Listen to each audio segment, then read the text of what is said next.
Hello दोस्तों, मुझे बड़ा केयरफुली यूज़ करना पड़ेगा इस क्लाउड एआई को ये देखने के लिए, क्योंकि फ्री प्लान में बहुत जल्दी इसके टोकन्स एक्सपायर हो जाते हैं।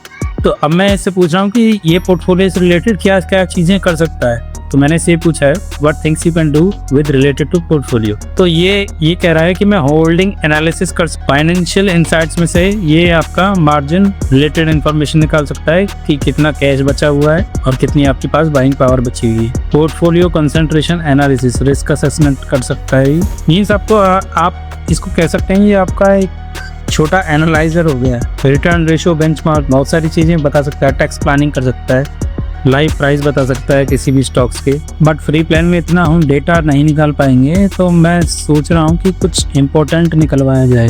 तो काफ़ी सारे काम कर सकता है, वैसे भी इम्प्रूवमेंट भी सजेस्ट कर सकता है। तो ये तो काफ़ी अच्छा काम कर रहा है। तो सीधा वो काम कर रहा है जो सेबी के रिसर्च एनालिस्ट करते हैं। इसे बोलते हैं show me my best performing stock of the week. चलिए ये चीज़ पूछते हैं, इससे क्या रिजल्ट आते हैं। सजेस्ट इम्प्रूवमेंट्स देखता, ये बता रहा है कि मेरे 3 स्टॉक लॉस में थे तो उनको मैं पोजीशन काट दूं, बट 31 मार्च तो निकल चुकी है। गुड विनर्स ये स्ट्रॉन्ग परफॉर्मर हो गए, इनमें 16% का गेन था। तो ये कह रहा है इसको पार्शली बुक कर सकते हैं। ये 11% का गेन था। ये कह रहा ओवर डाइवर्सिफाई नहीं करना चाहिए, पोजीशन साइज स्मॉल है, क्लियर सेक्टर स्ट्रेटेजी कोई नहीं है, स्कैटर्ड है इंडस्ट्री के अक्रॉस। तो इसने काफ़ी कुछ बता दिया वैसे तो। ये कह रहा है instead of focusing 27 stocks, focus on 12 से 15 क्वालिटी स्टॉक्स। इतने स्टॉक्स में फोकस करने को बजाय 12 से 15 क्वालिटी स्टॉक्स में फोकस करने को बोल रहा है। मिनिमम पोजीशन साइज बोल रहा है कम से कम 50,000 पर स्टॉक रखो, और सिंगल स्टॉक में मैक्सिमम आपका सिंगल स्टॉक 8 से 10% होना चाहिए आपके पोर्टफोलियो का।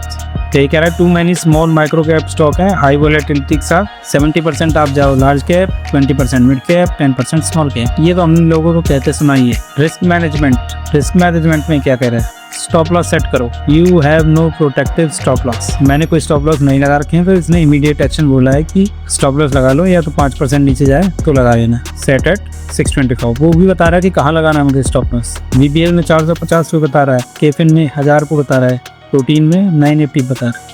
तो ये तो बहुत अच्छा इंसाइट दे रहा है। Position sizing formula, better approach, sector rebalancing करने को बोल रहा है। अभी बोल रहा है कि बहुत ज़्यादा स्केटर्ड है। सजेस्टेड अलोकेशन बोल रहा है कि केपेट न्यूजेन फोकस करो, यहाँ पे टेक्नोलॉजी में फोकस करो, फिर फाइनेंशियल में फोकस करो। Instead of multiple small cap positions consider large cap. ये कह रहा है कि लार्ज कैप में एंट्री करो, मिड कैप में 2-3 पे फोकस करो 10 की बजाय। तो कंसोलिडेशन प्लान भी बना सकता है कि स्टॉक को एग्जिट करना, किसको मर्ज करना। क्योंकि इसके अंदर इमोशन नहीं है, तो ये बहुत आपको ब्लंटली बता रहा है सारी चीज़ें कि आपके अंदर क्या कमियां हैं, आपके पोर्टफोलियो में क्या कमियां हैं। तो ये कह रहा है रीबैलेंसिंग भी कर सकता है। तो ये पूछ रहा है कौन सा इम्प्रूवमेंट एरिया आप फिक्स करना चाहोगे। मैं इससे पूछता हूँ कि विच 10 to 15 stock I need to keep in my portfolio from my holdings। चलिए अब देखते हैं आप क्या आंसर देता है। तो ये कह रहा मजगांव डॉक को रख सकते हैं, जीनियस पावर को रख सकते हैं, ये स्ट्रॉन्ग परफॉर्मिंग है। डीएससी को रख सकते हैं, सीडीएसएल को रख सकते हैं। ईयर 2 में बोल रहा है मिंडा को रखो, पिक्स ट्रांसमिशन को रखो, अनंत राज को रखो। हर सेक्टर से अलग स्टॉक उठा रहा है। न्यू जेन को रखो, और कंडीशनल कीपर 4 से 5 में, ये हाई रिस्क हाई रिवॉर्ड हो गई। तो ये कह रहा है कायनात रखो, केफिन रखो, जेबीएम रखो। एग्जिट बता रहा है किससे एग्जिट कर लेना चाहिए। ये कह रहा है Dalton cable, Varun beverage, VST industries से एग्जिट कर लेना चाहिए। एग्जिट इमीडिएटली बोल रहा है। वीडियो कर परफॉर्मेंस, एग्जिट फॉर फोकस। ये बोल रहा है इन स्टॉक से निकल जाओ, रिफैक्स, रेलटेल, कल्याण ज्वेलर्स, केआरएन। तो ये इनका भी दे रहा है, बट ये डेटा उठा रहा है आज सुबह वाला पेंडिंग पोजीशन, ये वो भी उठा रहा है जो मैंने पोजीशन बाय की थी। फाइनल रिकमेंडेशन इसने दी है 12 पोर्टफोलियो की, ये वाली। यार ये आपका पर्सनलाइज बहुत अच्छा प्लान बना सकता है आपके लिए, आपको बहुत अच्छे सजेशंस दे सकता है। मींस इसको यूज कर सकते हैं। हमारा कुछ ज्यादा टाइम नहीं लग रहा, हमें तो बस इससे पूछना है, बाकी एनालिसिस तो ये करके दे रहा है। और उसका रीजन भी बता रहा है कि रीजन क्यों रखना है, मतलब हमें क्यों रखना है इन स्टॉक्स को, और कौन से 15 स्टॉक्स को रखना है। ये मेरी वो रिकमेंडेशन नहीं है, आप लोग मत रखना है।